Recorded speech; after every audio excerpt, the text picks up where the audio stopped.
Mart ayından əkinə aparılan örtük altında yetişdirilən Sabirabad qarpızının yığımı başlayıb.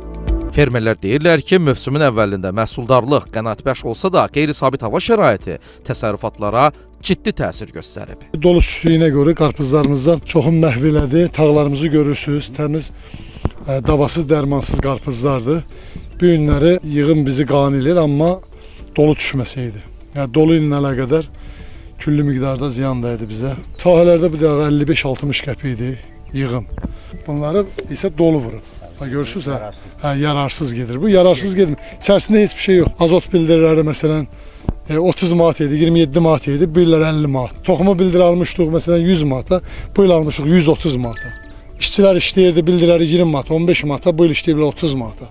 Bölgədə qarpızın kiloqramının satış qiyməti 1 manat təşkil edir. Satıcı İlkin Ziyadov deyir ki, ötən illə müqayisədə bu il vəziyyət bir o qədər də yaxşı deyil.